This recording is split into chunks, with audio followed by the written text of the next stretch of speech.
టాలీవుడ్ లో రీసెంట్ గా తిరిగి రీ రిలీజ్ల ట్రెండ్ దుమ్ము దుమారం లేపుతూ దూసుకుపోతూ ఉండగా వరుస పెట్టి సినిమాలు రికార్డులను నమోదు చేస్తూ ఉన్నాయి. ఒక సినిమా తెలుగు రాష్ట్రాలలో, ఒక సినిమా ఓవర్సీస్ లో ఇప్పుడు కొత్త సినిమా అన్ని రికార్డులను బ్రేక్ చేస్తూ దూసుకుపోతూ ఉంది. ముఖ్యంగా అమెరికా విషయానికి వస్తే రీ రిలీజ్లలో కొత్త కలెక్షన్ల రికార్డులు అక్కడ కూడా నమోదవుతూ ఉన్నాయి. ముందు చెన్నకేశవరెడ్డి అక్కడ రికార్డు కొట్టగా తర్వాత సింహాద్రి కొత్త రికార్డును సాధించింది.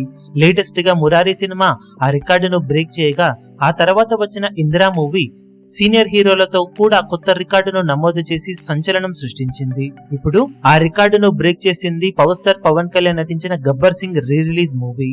ఇందిరా మూవీ రీ రిలీజ్లలో మొట్టమొదటిసారిగా 65,000కు పైగా డాలర్స్ ను వసూలు చేసిన సినిమాగా సంచలన రికార్డును నమోదు చేస్తే, ప్రీమియర్స్ తో ఈ రికార్డును కొట్టకపోయినా కానీ ప్రీమియర్స్ అలాగే డే 1 కలెక్షన్లతో కలుపుకొని గబ్బర్ సింగ్ మూవీ ఓవరాల్ గా 66,000కు పైగా డాలర్స్ ను సొంతం చేసుకుని కొత్త రికార్డును నమోదు చేసింది రీ రిలీజ్ మూవీస్ లో ఓవరాల్ గా. దాంతో టాప్ ప్లేస్ లో 66,000కు పైగా డాలర్స్ తో నెంబర్ 1 గా కొనసాగుతున్న గబ్బర్ సింగ్ మూవీ రెండవ ప్లేస్ లో ఇందిరా మూవీ 65.3 వేల వరకు డాలర్స్ ను అందుకుంటే, మూడవ ప్లేస్ లో మురారి మూవీ 60,000 డాలర్స్ ను, నాలుగో ప్లేస్ లో సింహాద్రి సినిమా 59.8 వేల వరకు డాలర్స్ ను, ఐదో ప్లేస్ లో చెన్నకేశవరెడ్డి సినిమా 51,000కు పైగా డాలర్స్ ను అందుకున్నాయి.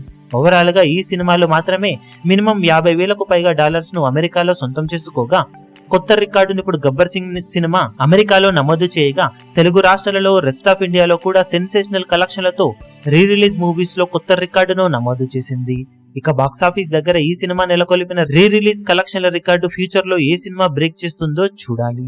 ఈ వీడియో మీకు నచ్చినట్లయితే లైక్ చేయండి, షేర్ చేయండి, ఛానల్ ను సబ్స్క్రైబ్ చేయడం మాత్రం మరవకండి. ఏ చిన్న అప్డేట్ ను మిస్ అవ్వకూడదు అనుకుంటే బెల్ ఐకాన్ ను ప్రెస్ చేయండి.